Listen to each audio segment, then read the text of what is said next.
In the spring of 1942, SS Oberfuhrer Oswald Pohl received an unprecedented communication from Auschwitz. It wasn't a request for more supplies or personnel. It was something that had never happened before in the Nazi administrative machine. A formal complaint from SS guards about the methods they were being ordered to carry out. The letter, discovered in captured Nazi archives, contained a phrase that would haunt historians for decades. The procedures have become so extreme that even our most dedicated men are requesting transfers rather than participate. This wasn't sensitivity or sudden moral awakening. These were men who had already participated in mass murder, who had operated gas chambers, who had shot civilians without hesitation. Yet something in the camps had crossed a line so profound that it shattered even their conditioned brutality. What could be so horrific that it disturbed the perpetrators of genocide? The answer lies in a systematic escalation of torture methods that went beyond killing into realms of cruelty that served no military, ideological, or even sadistic purpose. These were acts of such pure malevolence that they broke the psychological conditioning of men trained to be instruments of the Reich's will. Tonight, we examine the documented torture tactics that were so inhuman, even SS guards were disturbed. The Nazi concentration camp system was built on a foundation of calculated cruelty, but by 1942, certain facilities had evolved into something that transcended even the regime's own standards of brutality. Through captured documents, survivor testimonies, and the confessions of perpetrators themselves, we can trace the moments when the machinery of the Holocaust became too extreme, even for those operating it. These weren't isolated incidents of individual sadism, but systematic methods of torture that had been approved, documented, and implemented with the same bureaucratic precision applied to all Nazi operations. The horror wasn't just in what was done, but in how methodically it was planned, executed, and eventually rejected by the very men ordered to carry it out. What we're about to examine represents the darkest extremes of human cruelty, documented not just by victims but by perpetrators who found themselves unable to continue. These are the torture tactics that finally found the limit of Nazi brutality. Dr. Sigmund Rascher had built his reputation within the Nazi medical establishment through his willingness to conduct experiments that other physicians refused to touch. His work on high-altitude physiology had already killed dozens of subjects in pressure chambers that simulated conditions at 40,000 feet. But in the winter of 1942, Rascher received approval for experiments that would push beyond even his own boundaries of medical sadism. The hypothermia experiments at Dachau were designed to test human endurance in freezing conditions, ostensibly to aid German pilots shot down over the North Sea. But what began as brutal medical research evolved into something that transcended any scientific purpose. Rascher's methodology involved submerging naked prisoners in ice water while monitoring their vital signs until the moment of death, then attempting various rewarming techniques on subsequent subjects. The process itself was methodical torture. Subjects were kept conscious throughout the experience, their body temperatures monitored as they descended toward death. Rascher documented their verbal responses, their physical reactions, and the precise moment when hypothermia began to affect their cognitive functions. The sessions lasted between 2 and 5 hours, with subjects remaining aware for most of the ordeal. But something unprecedented happened during these experiments. SS guards assigned to assist Rascher began requesting reassignment. Guard Heinrich Müller later testified that watching the experiments made him physically ill. "I had shot partisans, I had operated the gas chambers, but watching these men freeze to death while begging for mercy, it was different. There was no purpose to their suffering except suffering itself." The breaking point came when Rascher began rewarming experiments that involved placing dying subjects next to naked women prisoners in heated beds, forcing sexual contact as part of his research methodology. Multiple SS personnel filed formal complaints stating that the procedures had exceeded acceptable bounds of military necessity. What made this remarkable wasn't moral awakening, but the recognition that something had crossed beyond even the regime's own definitions of acceptable cruelty. These men had been conditioned to see prisoners as subhuman, yet even they recognized that Rascher's methods had entered territory that served no purpose except the infliction of prolonged agony. SS Oberfuhrer Pohl's response was telling. Rather than dismissing the complaints, he ordered Rascher to modify his procedures to reduce unnecessary psychological stress on camp personnel. The torture would continue, but it would be refined to be less disturbing to those carrying it out. Even within the Nazi system, there were limits to how much horror the perpetrators themselves could witness. But medical torture was just the beginning of methods that would challenge even the most hardened SS personnel. Block 11 at Auschwitz held a reputation for horror even among prisoners accustomed to daily brutality. But within this building of punishment and execution, a series of cells existed that pushed psychological torture beyond anything previously conceived. These were the standing cells, spaces so small that 4 prisoners were forced to stand upright for days without the ability to sit, lie down, or even fully extend their arms. The cells measured 4 square feet. The entrance was a hole 18 inches high that required prisoners to crawl inside. Once sealed inside, 4 men would remain standing in complete darkness, forced to lean against each other for support. They received no food for the first 3 days, then bread and water every 4th day. The floors were covered with wooden boards filled with nails pointing upward, making any attempt to rest on the ground impossible. SS guards were required to monitor these cells, checking on prisoners every few hours to ensure they remained conscious and standing. What they witnessed began to break down their own psychological conditioning in ways that surprised even Nazi leadership. Guard testimonies reveal a systematic pattern of mental breakdown among the personnel assigned to Block 11 duties. Franz Hoffmann, an SS guard who served at Auschwitz for 18 months, later testified about his experiences monitoring the standing cells. After the 3rd day, the prisoners would begin talking to people who weren't there. They would have conversations with their mothers, their children. By the 5th day, they would be screaming at things only they could see. By the 7th day, they had stopped being human. But what disturbed Hoffmann more was his own reaction. I found myself listening to their conversations with the dead. I started to believe I could hear the voices they were talking to. I would stand outside the cell and feel like I was losing my own mind. His testimony reveals how the extreme nature of the torture began to affect the psychological state of those implementing it. The standing cells created a form of psychological contagion. Guards began reporting nightmares, insomnia, and paranoid episodes. Dr. Hans Münch, the SS physician at Auschwitz, documented multiple cases of guards experiencing what he termed empathetic psychological breakdown, a condition where witnessing extreme mental torture began to induce similar psychological symptoms in the observers. The situation became so severe that SS Command implemented a rotation system specifically for Block 11 duties. No guard would serve more than 2 weeks in the punishment block before being transferred to other duties, but even this measure proved insufficient.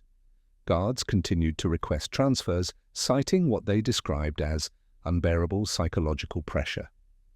The breaking point came when several guards began refusing orders to check on the standing cells.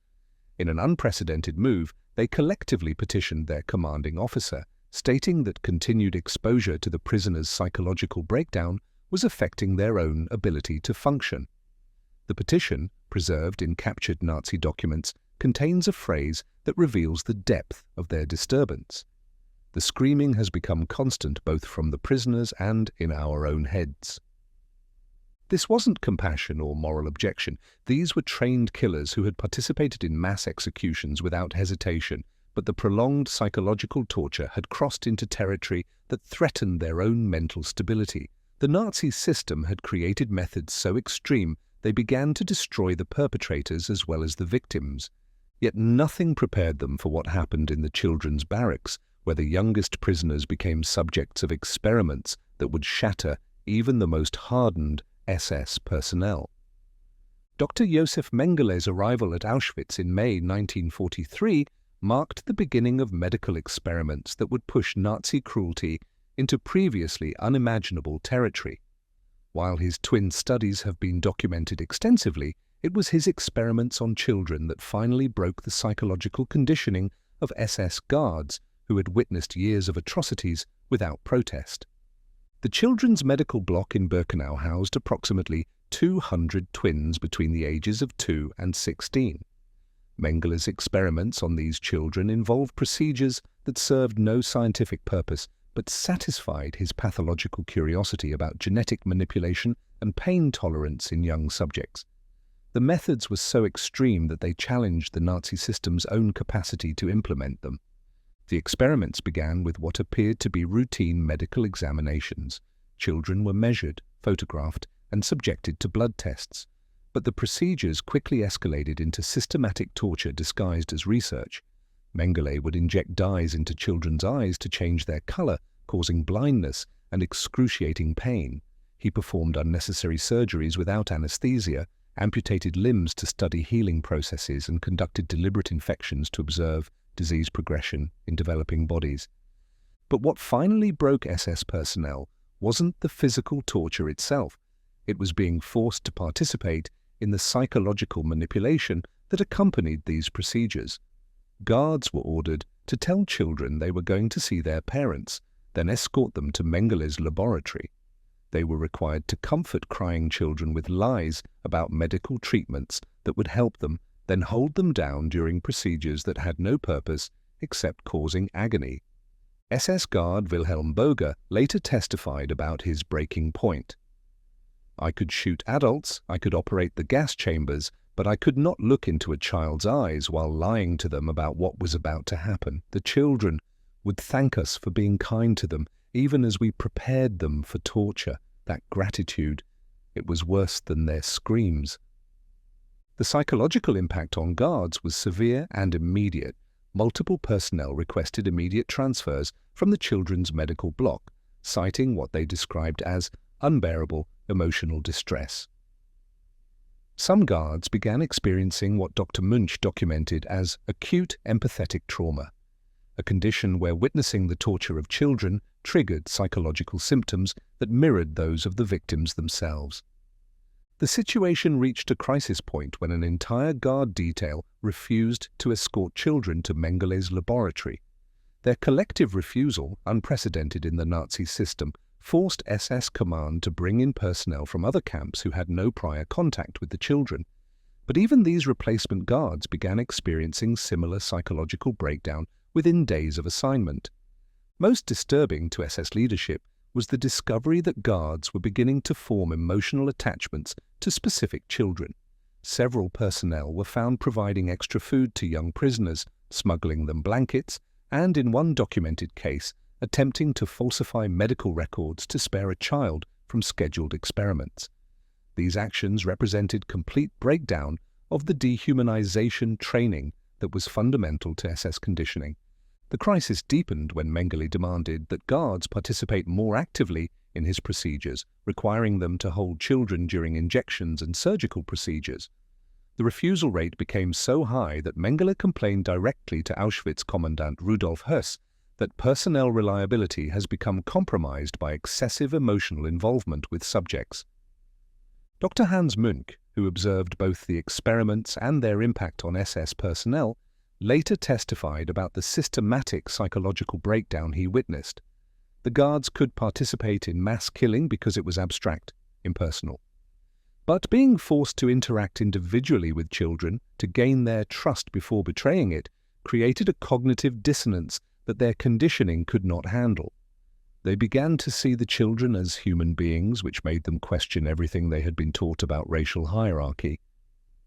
The breaking point came when several guards were discovered attempting to warn children about upcoming procedures, directly sabotaging Mengele's work. Their betrayal of Nazi ideology wasn't motivated by moral awakening, but by psychological self-preservation.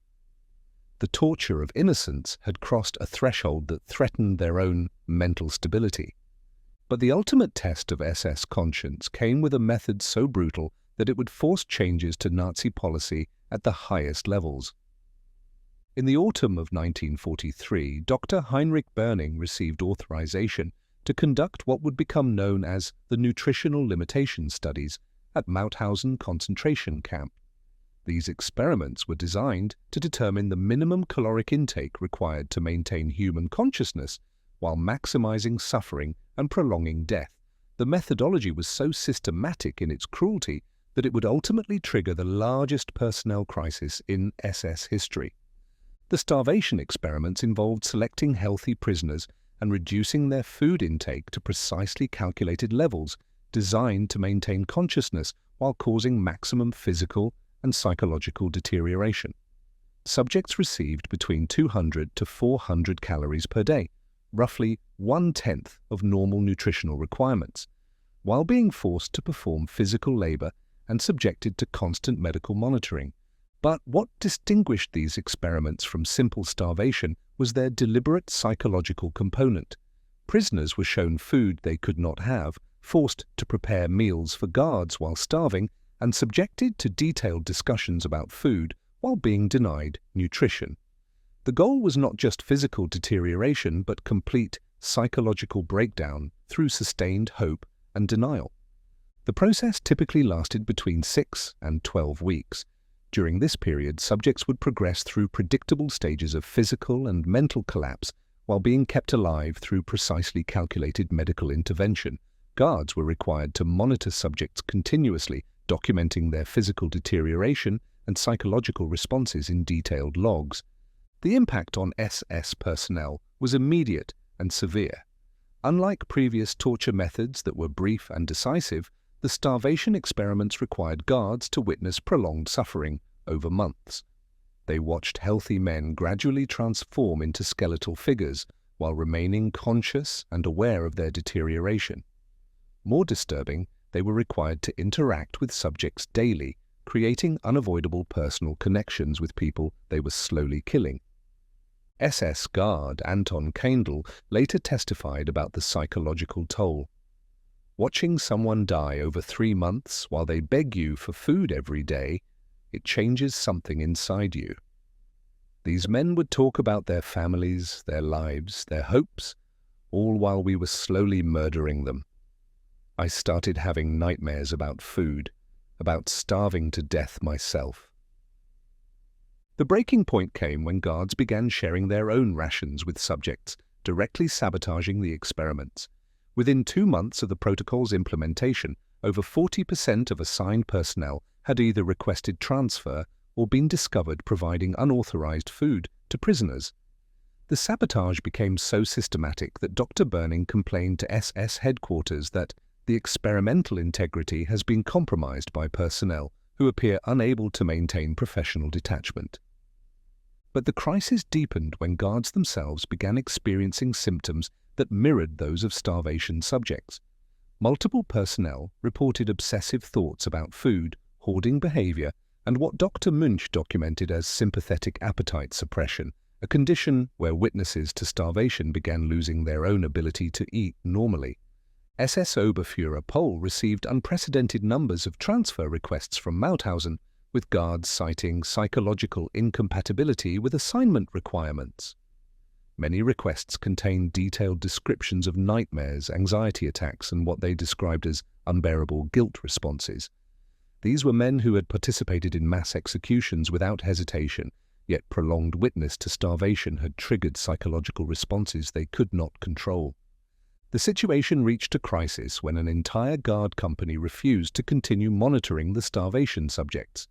Their collective refusal, documented in SS administrative records, stated that continued participation in the nutritional studies threatens the psychological stability of personnel and compromises our ability to maintain discipline and effectiveness in other duties.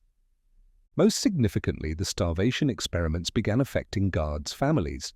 Personnel on leave would return home unable to eat normal meals, obsessed with food waste, and suffering from what their wives described as starvation paranoia. SS welfare officers documented multiple cases of guards' children being taken to physicians because their fathers had begun hoarding food and restricting family meals in response to their experiences at the camp. The psychological contamination reached such levels that Himmler himself received reports about the Mauthausen syndrome, a condition where exposure to prolonged starvation, torture, created psychological trauma that spread beyond the camps into SS families and communities. The torture method had become so extreme that it threatened the stability of the personnel implementing it. This led to the creation of methods designed to hide the horror even from those carrying it out, culminating in a torture technique so brutal that it would finally break the entire SS system. In December 1943, Dr. August Hirt received authorization for what would become the most psychologically devastating experiment in Nazi camp history. Codenamed Action Bernhard, the protocol involved testing the effects of Zyklon B gas on conscious subjects while monitoring their physiological and psychological responses during the dying process. The experiment was designed to optimize gas chamber efficiency, but its implementation created such psychological trauma among SS personnel that it triggered policy changes at the highest levels of Nazi command. Unlike the mass gassings that allowed psychological distance through anonymity and speed, these experiments required guards to interact individually with subjects before, during, and after exposure to lethal gas. Small groups of prisoners were told they were participating in medical research that would improve camp conditions. They were given false hope, treated well for several days, and encouraged to trust the guards who would ultimately murder them.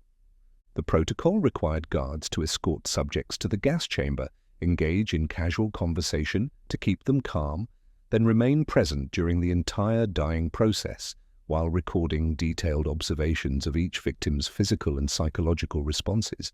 The torture wasn't just the gas itself, but the deliberate betrayal of trust and the forced intimacy between killer and victim.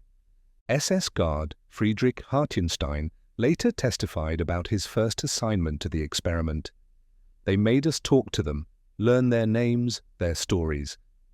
Then we had to watch them die slowly while they looked at us with confusion and betrayal. The gas chamber became filled with people who trusted us, who thought we were helping them. Their eyes, they never stopped looking at us, even as they died. The psychological impact was immediate and catastrophic. Within 1 week of the experiment's implementation, 12 of the 20 assigned guards had requested immediate transfer. Those who remained began showing signs of severe psychological breakdown, including panic attacks, dissociation, and what Dr. Munch documented as acute betrayal trauma syndrome. But the breaking point came when guards began refusing orders entirely. For the first time in SS history, personnel collectively rejected direct commands from superior officers. Their refusal wasn't based on moral objection but on psychological self-preservation. Exposure to the experiments had triggered psychological responses they could not control. The revolt spread beyond the immediate participants. Guards throughout the camp system began hearing about Action Bernhard and preemptively requesting transfers to avoid assignment to the protocol. Within 1 month, SS headquarters received over 200 transfer requests, specifically citing psychological incompatibility with new experimental procedures. Most significantly, the experiments began affecting the efficiency of standard camp operations. Guards who had witnessed the betrayal protocol lost their ability to maintain the deception necessary for normal gas chamber operations. Their psychological conditioning had been so thoroughly broken that they could no longer participate in any killing procedures that required victim cooperation. Heinrich Himmler himself received reports about the crisis, with SS physicians documenting what they termed systematic empathetic breakdown among personnel. The torture method had become so extreme that it was destroying the psychological foundation that made the camp system functional. The final documentation of the experiment's impact came in a report filed by Dr. Munch in January 1944. His clinical assessment revealed the complete failure of Nazi conditioning when confronted with ultimate cruelty. The requirement for personal betrayal prior to killing has created psychological responses that cannot be contained or controlled. Personnel are experiencing trauma symptoms that mirror those of subjects, creating a contagion of psychological damage that threatens operational effectiveness. On January 15, 1944, Himmler issued a direct order terminating Action Bernhard and all similar experimental protocols. His decree stated that Procedures requiring extended personal interaction between personnel and subjects prior to elimination create unacceptable psychological complications and will be discontinued immediately. For the first time in Nazi history, torture methods had been abandoned not because they failed to achieve their goals, but because they were so successful in creating suffering that they broke the people implementing them. The regime that had systematized the dehumanization of millions had finally discovered the limits of its own cruelty, not in moral awakening, but in the recognition that some methods of torture were too extreme even for those conditioned to commit genocide. The Nazi system had created torture so inhuman that it disturbed even SS guards, forcing them to confront the reality that their victims were human beings capable of trust, hope, and betrayal. In that recognition, their own psychological conditioning shattered, revealing that even within the machinery of the Holocaust, there remained traces of human conscience that could not be entirely erased. These were the torture tactics so brutal that they finally found the breaking point of Nazi cruelty, not through the resistance of victims, but through the psychological collapse of the perpetrators themselves.